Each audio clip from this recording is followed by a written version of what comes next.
ಏನು ಲೀಲಮ್ಮನಿನ ಗಂಡ ಯಾರಮ್ಮ ಅಂತಕ್ಕಂಥ ಟೈಟಿಲ್ ಬರೆದ್ಬಿಟ್ರಲ್ಲ ನಮ್ಮ ಅವರಲ್ಲಿ ನಿಜವಾದ ಒಂದು ಅಭಿಮಾನ ಅಣ್ಣ ಒಂದು ಕಪ್ಪು ಏನು ಚುಕ್ಕೆ ಇತ್ತು ಅದನ್ನ ಅಳಿಸ್ಲಿ ಹಾಕಲಿಕ್ಕೆ ಅವರು ಏನು ಈ ಪ್ರಸಂಗ ಇದೇನು ಬಂದಿದ್ದಾರೆ ಈ ಪ್ರಸಂಗ ಪ್ರತಿ ಸಭೆಗಳಲ್ಲಿ ಪ್ರತಿ ಉಪನ್ಯಾಸಗಳಲ್ಲಿ ಅಲ್ಲಿ ಹೋದಾಗ ಇದು ಬಂದೇ ಬರೋದು. ಹಾಗಾದ್ರೆ ಇದ್ರ ಬಗ್ಗೆ ಯಾಕೆ ನೀವು ಬರೀತಾ ಇಲ್ಲ, ಇದ್ರ ಬಗ್ಗೆ ಯಾಕೆ ಹೇಳ್ತಾ ಇಲ್ಲ?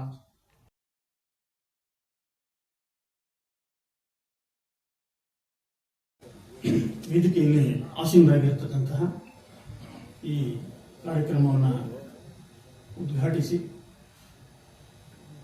ಶುಭ ಹಾರೈಸಿರ್ತಕ್ಕಂತಹ ಹಿರಿಯರಾಗಿರ್ತಕ್ಕಂಥ ಡಾಕ್ಟರ್ ಸಿ ಸೋಮಶೇಖರ್ ಅವರು, ಹಾಗೆ ಗಣಪತಿ ಸರ್ ಅವರು, ಹಾಗೆ ದೊಡ್ಡಬಂದೂರು ಲುಕೋಜಿ ಅವರು, ಪ್ರವೀಣ್ ನಾಯ್ಕ್ ಸರ್ ಅವರು, ಇನ್ನು ರಮೇಶ್ ಸರ್ ಇದ್ದಾರೆ ವೇದಿಕೆಯಲ್ಲಿ, ಹಾಗೆ ಶಿವಪ್ಪ ಶಿವಪ್ಪ ಅವರು, ಹಾಗೆ ಸ್ನೇಹ ಪ್ರಕಾಶ್ ಕೆ ನಟರಾಜ್ ಅವರು, ಎಲ್ಲ ಗಣ್ಯರಿಗೂ ನಮನಗಳನ್ನು ಸಲ್ಲಿಸಿ ಈ ಒಂದು ಐತಿಹಾಸಿಕ ಸಮಾರಂಭ ಅಂತ ಹೇಳಿ ಭಾವಿಸಿ ನಾವೆಲ್ಲರೂ ತುಂಬ ಅಭಿಮಾನದಿಂದ NR ರಮೇಶ್ ಅವರ ಈ ಒಂದು ಕರೆಗೆ ಹೋಗ್ಬಿಟ್ಟು ಬಂದಿದ್ದೇವೆ.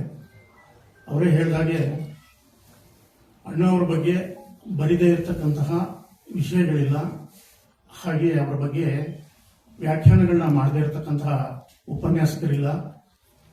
ಕನ್ನಡ ಚರಿತ್ರೆಯೊಂದಿಗೆ ಅವರ ಒಂದು ಬದುಕು ಸಹಿತ ಸಾಗಿ ಬಂದಿದೆ. ಕನ್ನಡ ಸಿನಿಮಾ ಬೇರೆ ಅಲ್ಲ, 2000 ಇತಿಹಾಸಗಳ ಕನ್ನಡ ಸಾಹಿತ್ಯ ಚರಿತ್ರೆ ಬೇರೆ ಅಲ್ಲ. ಹಾಗಾಗಿ ಅದು ಅವರ ಒಂದು ಬದುಕಿನ ಮಜಲುಗಳನ್ನಾಗಲಿ, ಅವರ ಸಾಧನೆಗಳಾಗಲಿ, ಜೀವನ ಸಾಧನೆಗಳಾಗಲಿ, ಕಲಾರಂಗವಾಗಲಿ, ಇಡೀ ವ್ಯಕ್ತಿತ್ವವನ್ನ ಕಟ್ಟಿಕೊಡ್ಲಿಕ್ಕೆ ಇಲ್ಲಿ ಕುಳಿತಿರ್ತಕ್ಕಂಥ ಎಲ್ಲ ಮಹನೀಯರು ಅಹರ್ನಿಶಿ ಕೆಲಸ ಮಾಡಿರ್ತಕ್ಕಂತಹ ಬಹುದೊಡ್ಡ ಲೇಖಕರನ್ನ, ಪತ್ರಕರ್ತರನ್ನ ಶ್ರೀಯುತ NR ರಮೇಶ್ ಅವರು ಒಟ್ಟುಗೂಡಿಸಿದ್ದಾರೆ. ಹಾಗಾಗಿ ಈ ಒಂದು ಗುಂಪಿನಲ್ಲಿ ನನ್ನ ಕೂಡ ಕರೆದು ಅಲ್ಲಿ ಅವರು ನನಗೆ ಮಾನ್ಯತೆ ಕೊಟ್ಟು ಗುಣಿಸಿದ್ದಾರೆ. ಹಾಗಾಗಿ ಮೊದಲಿಗೆ ಶ್ರೀಯುತ NR ರಮೇಶ್ ಅವರಿಗೆ ಅವರ ಗುಣಗ್ರಾಹಿತ್ವಕ್ಕಾಗಿ ನಾನು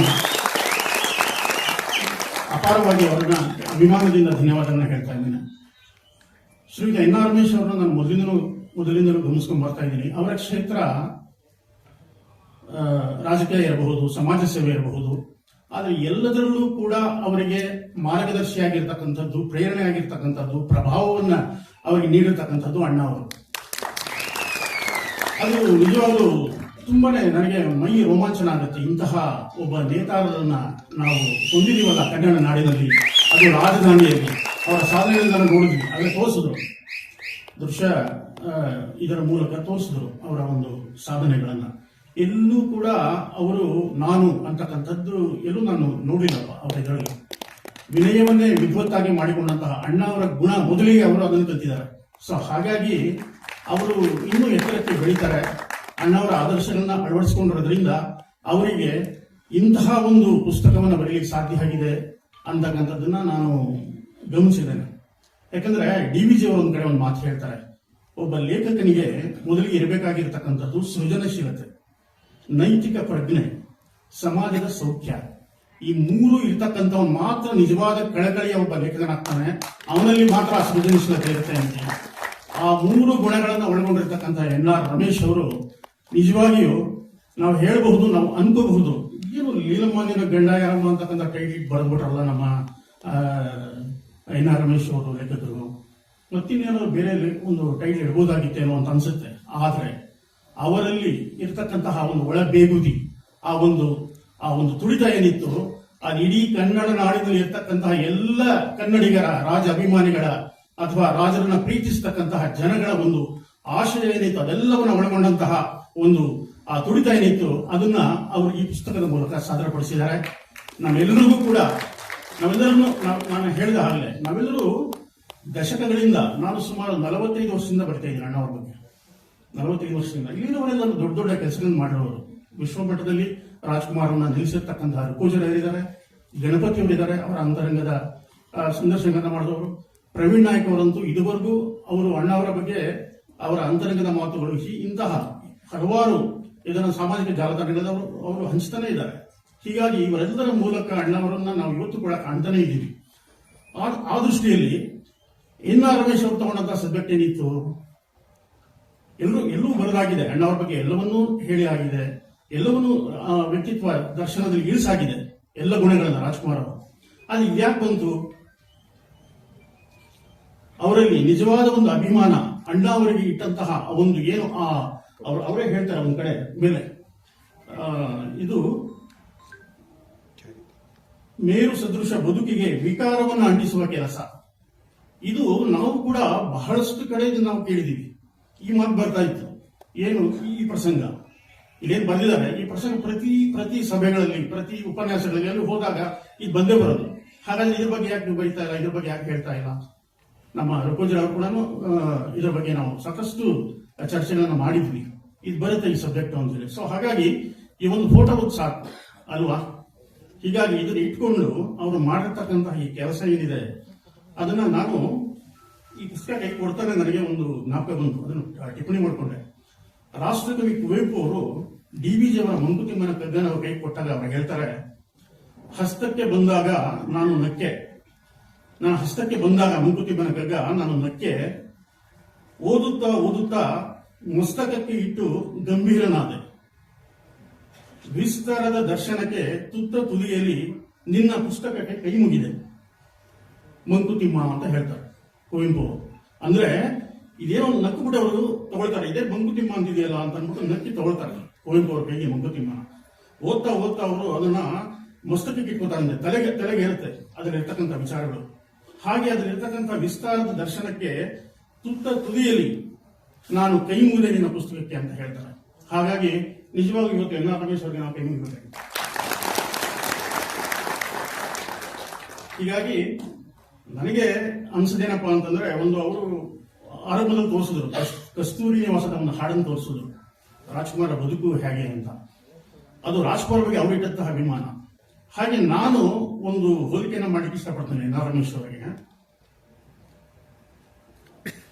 ನಿಮ್ಗೆಲ್ಲ ಗೊತ್ತಿದೆ, ಅತ್ಯದ್ಭುತ ರಾಜ್ಕುಮಾರ್ ಅವರ ಚಿತ್ರಗಳಲ್ಲಿ, ಐತಿಹಾಸಿಕ ಚಿತ್ರಗಳಲ್ಲಿ ಪ್ರಥಮ ಸ್ಥಾನವನ್ನು ಗಳಿಸಿರ್ತಕ್ಕಂಥದ್ದು ಮಯೂರ, ಹೌದಲ್ವಾ? ಮಯೂರ ಬಹಳ ದೊಡ್ಡ ಒಂದು ಕನ್ನಡ ನಾಡಿನ ಇತಿಹಾಸವನ್ನು ದಾಖಲಿಸತಕ್ಕಂತಹ, ಕನ್ನಡದ ಮೊದಲ ರಾಜವಂಶದ ಕಥೆಯನ್ನ ನಿರೂಪಿಸತಕ್ಕಂತಹ ರಾಜ್ಕುಮಾರ್ ನಾಯಕತ್ವದ ಒಂದು ಅದ್ಭುತವಾದ ಚಿತ್ರ.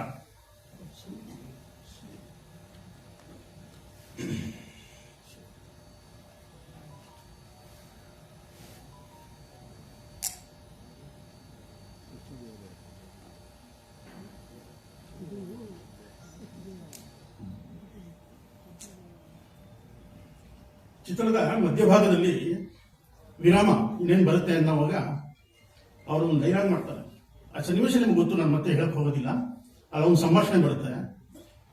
ಹೊಂಚು ಹಾಕಿ ಸಂಚು ಮಾಡಿ ನಮ್ಮ ರಾಜ್ಯವನ್ನ ಕಬಳಿಸಿ ಮೆರೆಯುತ್ತಿರುವ ಶಿವಸ್ಕಂದ ವರ್ಮ, ಯಾವ ಕದಂಬರ ವಂಶವೃಕ್ಷ ನಿನ್ನ ಕ್ರೌರ್ಯಕ್ಕೆ ಸಿಕ್ಕಿ ನಿರ್ನಾಮವಾಯಿತೆಂದು ತಿಳಿದಿರುವೆಯೋ ಆ ಮಹಾವೃಕ್ಷ ಇಂದು ಮತ್ತೆ ಚಿಗುರಿ ತಲೆ ಎತ್ತಿ ನಿಂತಿದೆ. ಪಲ್ಲವರ ಸೊಲ್ಲು ಅಡಗಿಸಿ ನಮ್ಮ ನೆಲದಿಂದ ಬಡಿದೋಡಿಸಿ ವೈಜಯಂತಿಯ ರಕ್ತ ಸಿಂಹಾಸನದಲ್ಲಿ ಮತ್ತೆ ಕನ್ನಡ ರಾಜಲಕ್ಷ್ಮಿಯನ್ನು ಪ್ರತಿಷ್ಠಾಪಿಸುವ ಮುಹೂರ್ತ ಹತ್ತಿರವಾಗುತ್ತಿದೆ. ಕನ್ನಡಿಗರ ಪೌರುಷ, ಕನ್ನಡಿಗರ ಸಾಹಸ, ಕನ್ನಡಿಗರ ಸ್ವಾಭಿಮಾನ ಆಚಂದ್ರರಾಕ್ತವಾಗಿ ನಿಲ್ಲುವುದೇ ಹೊರತು ನಿನ್ನಂತಹ ಕೋಟಿ ಪಲ್ಲವರ ನಿರಂತರ ದಾಳಿಯಿಂದ ಅಳಿಯದು ಎಂಬ ಸತ್ಯವನ್ನು ಪ್ರತ್ಯಕ್ಷ ಪ್ರಮಾಣ ಮಾಡಿ ತೋರಿಸುತ್ತೇನೆ. ಇದೇ ನನ್ನ ಗುರಿ, ಇದೇ ನನ್ನ ಮಂತ್ರ, ಇದೇ ನನ್ನ ಪ್ರತಿಜ್ಞೆ ಅಂತಕ್ಕಂಥ ಮಾತ್ರ ರಾಜ್ಕುಮಾರ್ ಹೇಳ್ತಾರೆ.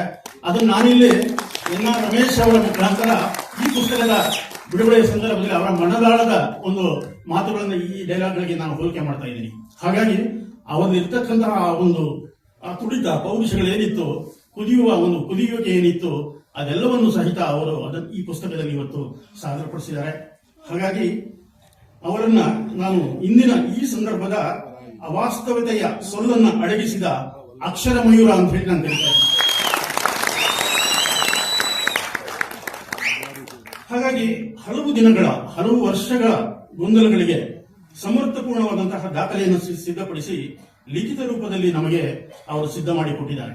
ಹೀಗಾಗಿ ನಾವೆಲ್ಲರೂ ಇವತ್ತು ಏನು ಪುಸ್ತಕದ ಈ ಒಂದು ಬಿಡುಗಡೆಯ ಸಂದರ್ಭದಲ್ಲಿ ಸೇರಿದ್ದೇವೆ, ಇಲ್ಲಿ ಕನ್ನಡ ನಾಡಿನ ಪ್ರತಿನಿಧಿಗಳಾಗಿ ನಾವೆಲ್ಲ ಕೂತಿದ್ದೀವಿ ಅಂತ ಅನ್ಸುತ್ತೆ ನನಗೆ. ನಾವೆಲ್ಲರೂ ಕೂಡ ಕನ್ನಡ ನಾಡಿನ ಜನತೆಯ ಪ್ರತಿನಿಧಿಗಳಾಗಿ ರಾಜ್ಕುಮಾರ್ ಅವರ ನಿಷ್ಕಳಂಕ ವ್ಯಕ್ತಿತ್ವದ ಆರಾಧಕರಾಗಿ ನಮ್ಗೇನು ನೋವಿತ್ತು ಮನದಾಳದಲ್ಲಿ ಅದನ್ನು ತೊಡೆದು ಹಾಕಿರ್ತಕ್ಕಂತಹ ಒಂದು ನಿಟ್ಟಿನಲ್ಲಿ ಈ ಲೇಖಕರು ಶ್ರೀಯುತ ಎನ್ ಆರ್ ರಮೇಶ್ ಅವರು ಬಹು ದೊಡ್ಡ ಕೆಲಸವನ್ನ ಮಾಡಿದ್ದಾರೆ. ಇದು ಕೂಡ ರಾಜ್ಕುಮಾರ್ ಅವರ ಪ್ರಬುದ್ಧತೆಯ ದೊಡ್ಡ ದೊಡ್ಡ ಪುಸ್ತಕಗಳ ಸಾಲಿನಲ್ಲಿ ಇದು ಸಣ್ಣ ಪುಸ್ತಕ ಇರಬಹುದು, ಇದರ ಉದ್ದೇಶ ಬಹಳ ಮಹತ್ವಪೂರ್ಣವಾಗಿದೆ. ಹಾಗಾಗಿ ನಮ್ಮ ಒಂದು ರಾಜಕುಮಾರ, ನಮ್ಮ ಅಣ್ಣ ಅವರ ಆ ಬದುಕಿನ ಒಂದು ಕಪ್ಪು ಏನು ಚುಕ್ಕೆ ಇತ್ತು ಅದನ್ನು ಅಳಿಸಲಿ ಹಾಕಲಿಕ್ಕೆ ಅವರು ಪಟ್ಟಂತಹ ಪರಿಶ್ರಮದ ಪ್ರತಿರೂಪವಾಗಿ ಈ ಪುಸ್ತಕ ಇವತ್ತು ನಮ್ಮ ಮುಂದೆ ಬಿಡುಗಡೆಯಾಗಿದೆ. ಮಹನೀಯರು ಬಿಡುಗಡೆ ಮಾಡಿದ್ದಾರೆ. ತುಂಬಾ ಒಳ್ಳೆಯ ಪ್ರಕಾಶಕರು ಇದನ್ನು ತುಂಬಾ ಒಳ್ಳೆಯ ಸ್ನೇಹ ಪ್ರಕಾಶನದಿಂದ ಇದನ್ನ ಅದ್ಭುತವಾಗಿ ಪ್ರಿಂಟ್ ಮಾಡಿದ್ದಾರೆ. ನೋಡ್ತಾ ಇದ್ರೇನೆ ಅದು ತುಂಬಾ ಆಕರ್ಷಕವಾಗಿದೆ, ಓದೋಣ ಅನ್ಸುತ್ತೆ. ಆಮೇಲೆ ಅವರ ಹೇಳಿದಾಗ ದಾಖಲೆಗಳು, ಬಹಳಷ್ಟು ದಾಖಲೆಗಳನ್ನ ಬಿಡುಗಡೆ ಮಾಡಿದ್ವಿ. ಅದನ್ನ ಸಾಮಾಜಿಕ ಜಾಲತಾಣಗಳಲ್ಲಿ ಅದನ್ನ ಹಂಚ್ಕೊಂಡಿದ್ದೀನಿ ಅಂತ ಹೇಳಿದ್ರು. ಅದು ಇವತ್ತು ನಮ್ಮ ಮೂಲಕ, ಅಂದ್ರೆ ಈ ಪುಸ್ತಕದ ಮೂಲಕ ನಮ್ಮೆಲ್ಲರಿಗೂ ತಲುಪಿದೆ. ನಾವೆಲ್ಲರೂ ಕೂಡ ಅದರ ಬಗ್ಗೆ ಮಾತನಾಡಬಹುದು. ಹಾಗಾಗಿ ಇದರ ಯಾವುದೇ ಒಂದು ಗೊಂದಲಗಳನ್ನ ನಾವು ಇಟ್ಕೊಳ್ಳೋ ಒಂದು ಪ್ರಮೇಯವೇ ಇಲ್ಲ ಅಂತಕ್ಕಂಥ ಮಾತನ್ನು ಹೇಳ್ತಾ, ರಾಜ್ಕುಮಾರ್ ಅವರ ವ್ಯಕ್ತಿತ್ವ ದರ್ಶನಕ್ಕೆ ನಾವು ನೀಡಿದಂತಹ ಕೊಡುಗೆಗಳು, ಲೇಖಕರಾಗಿ ನಾವು ನೀಡಿದಂತಹ ಕೊಡುಗೆಗಳನ್ನು ಸಹಿತ ಅವರು ಈ ಸಂದರ್ಭದಲ್ಲಿ ಸ್ಮರಿಸಿಕೊಳ್ತಾ ಅವರ ಈ ಪುಸ್ತಕವನ್ನ ಈ ಒಂದು ತುಂಬಾ ಒಂದು ಒಳ್ಳೆಯ ವಾತಾವರಣದಲ್ಲಿ ಬಿಡುಗಡೆ ಮಾಡಿದ್ದಾರೆ. ಬಹಳ ಅರ್ಥಪೂರ್ಣವಾದಂತಹ ಕೆಲಸಗಳನ್ನ ಮಾಡಿರ್ತಕ್ಕಂತಹ ವ್ಯಕ್ತಿಗಳನ್ನ ಇಲ್ಲಿ ಕರೆಸಿ ಅವರ ಮೂಲಕ ಪುಸ್ತಕವನ್ನು ಬಿಡುಗಡೆಗೊಳಿಸಿರ್ತಕ್ಕಂಥದ್ದು ಅವರ ದೊಡ್ಡತನ. ಹಾಗಾಗಿ ಅವರು ಬಿಡುಗಡೆ ಮಾಡಿ ಅವರು ನಾನು ಬಿಡುಗಡೆ ಮಾಡಿದ್ದು, ನಾನು ಬರೆದಿದ್ದು ಅಂತ ಹೇಳ್ಕೋಬಹುದಿತ್ತು. ಬಹಳ ವಿನಯಶೀಲರು ನಾನು ನೋಡಿದ್ದೀನಿ. ನಾನು ಆಗಲೇ ಹೇಳಿದ್ನಲ್ಲ, ರಾಜ್ಕುಮಾರ್ ಅವರ ವಿನಯವೇ ವಿದ್ವತ್ತಾದ ದೊಡ್ಡ ಗುಣ ಅವರಲ್ಲಿದೆ. ಹಾಗಾಗಿ ಅವರು ಬಹಳ ದೊಡ್ಡದಾಗಿ ಬೆಳಿ ಬಂದರು, ಬಹಳ ಸಂಘಟನೆಯನ್ನ ಮಾಡಬಲ್ಲರು. ನಿಮ್ಮಂತಹ ಸಾವಿರಾರು ಜನಗಳನ್ನ ರೂಪಿಸ್ತಕ್ಕಂತಹ, ಅವರನ್ನ ಒಟ್ಟುಗೂಡಿಸ್ತಕ್ಕಂಥ ಶಕ್ತಿ ಅವರಲ್ಲಿದೆ. ಅದು ಅಣ್ಣಾವರಿಂದ ಅವರಿಗೆ ಆಗಿರಬಹುದು ಆ ಶಕ್ತಿ ಅಂತಕ್ಕಂಥದ್ದು. ನಾನು ಕೂಡ ಅದನ್ನ ಹೇಳ್ತೇನೆ. ಈ ಪುನರಾವರ್ತನೆ ಮಾಡ್ತಾ ಹೋದ್ರೆ ತುಂಬಾ ದೊಡ್ಡದಾಗುತ್ತೆ. ಭಾಷಣ ಮಾಡೋರು ಬಹಳ ಚೆನ್ನಾಗಿದ್ದಾರೆ. ಹಾಗಾಗಿ ಅವರು 45 ಮಿನಿಟ್ಸ್ ಅಲ್ಲಿ ಕಾರ್ಯಕ್ರಮ ಮುಗಿಸಬೇಕು ಅಂತ ಹೇಳಿರೋದ್ರಿಂದ ಅವರಿಗೆ ಮತ್ತೊಮ್ಮೆ ಧನ್ಯವಾದಗಳನ್ನು ಹೇಳ್ತಾ, ಅಣ್ಣಾವರ ಬಗ್ಗೆ ಒಂದು ವಿಜಯ ನರಸಿಂಹ ಅವರು ಒಂದು ಪದ್ಯವನ್ನು ಬರೆದಿದ್ದಾರೆ. ಅದನ್ನ ಹೇಳಿ ರಾಜ್ಕುಮಾರ್ ಅವರ ವ್ಯಕ್ತಿತ್ವವನ್ನು ಅವರು ಹೇಗೆ ಅರ್ಥ ಮಾಡ್ಕೊಂಡಿದ್ದಾರೆ ಅಂತಕ್ಕಂಥದ್ದಕ್ಕೆ ಒಂದು ದೃಷ್ಟಾಂತವಾಗಿ ಈ ಪದ್ಯವನ್ನು ಮುಂದೆ ಹೇಳ್ತೀನಿ ನಾನು. ವಿಜಯ ನರಸಿಂಹ ಅವರ ರಚನೆ ಇದು. ಯಾಕಂದ್ರೆ ರಾಜ್ಕುಮಾರ್ ಜೊತೆಯಲ್ಲಿ ಯಾವತ್ತೂ ಕೂಡ ಉದಯಶಂಕರ್ ಇಲ್ಲದೆ ಸಾಹಿತ್ಯನೇ ಇರಲಿಲ್ಲ. ಸಾಹಿತ್ಯ ಮತ್ತು ಕಲೆ ಅಂತಂದ್ರೆ ರಾಜ್ಕುಮಾರ್ ಉದಯಶಂಕರ್ ಅವರಿಗೆ ಹೋಲಿಕೆ ಮಾಡಬಹುದಾದಂತಹ ದೊಡ್ಡ ಕಾಳಿದಾಸ ಭೋಜರಾಜರ ಒಂದು ಅನುಬಂಧ ಅವರಿಗೂ. ಇಲ್ಲಿ ವಿಜಯ ನರಸಿಂಹ ಅವರು ಒಂದು ಕವಿತೆಯನ್ನ, ಪದ್ಯವನ್ನು ಅವರ ಬಗ್ಗೆ ಬರೆದಿದ್ದಾರೆ. ತುಂಬಾ ಸಣ್ಣ ಪದ್ಯ ಹೇಳ್ಬಿಟ್ಟು ನನ್ನ ಮಾತು ಮುಗಿಸ್ತೇನೆ. ನೆಲ ಮುಗಿಲಿಗೆ ಒಂದಾಗುವ ಆ ಭೀಮಶಕ್ತಿ, ಕಡಲೇಳರ ಉಲ್ಲಂಘಿತ ಆ ಮಾರುತಿ ಶಕ್ತಿ, ಗುರುರಾಯನ ಮಂತ್ರಾಕ್ಷತೆ ಮಹಿಮಾನ್ವಿತ ಮೂರ್ತಿ, ಕಲೆಗಾರರ ಕುಲ ದೀಪವೇ ನಿನ್ನಲ್ಲಿದೆ ಪೂರ್ತಿ. ನೀನೇರಿದ ಆ ಎತ್ತರ ಊಹೆಗೂ ದೂರ, ನೀ ಸೇರಿದ ಗುರಿಯ ಆ ತುದಿ ಆ ಗೌರಿ ಶಂಕರ, ನೀನಾಡಿದ ನುಡಿಯೂ ಚೈತನ್ಯದ ಪೂರ, ನವ ಸ್ಫೂರ್ತಿಯ ನವ ಕೀರ್ತಿಯ ನವರಸಧೀರ. ರವಿಚಂದಿರ ತಾರಾಗಣ ಧರೆ ಇರುವ ತನಕ, ಕಲೆ ಸಂಸ್ಕೃತಿ ಕರುನಾಡಲಿ ಬಾಳುವ ತನಕ, ಮನೆ ಮನೆಯಲ್ಲಿ ಮನದಲ್ಲಿ ನೀ ನೆಮ್ಮನೆ ಬೆನಕ. ನೀ ನಗುತ್ತಿರು, ನೀ ಬೆಳಗಿರು ಈ ನಾಡಿನ ಬೆಳಕ, ನೆನಪಿನಲ್ಲಿ ತರುತ್ತಿರು ಮರೆಯಲಾಗದ ಪುಳಕ. ನಮಸ್ಕಾರ.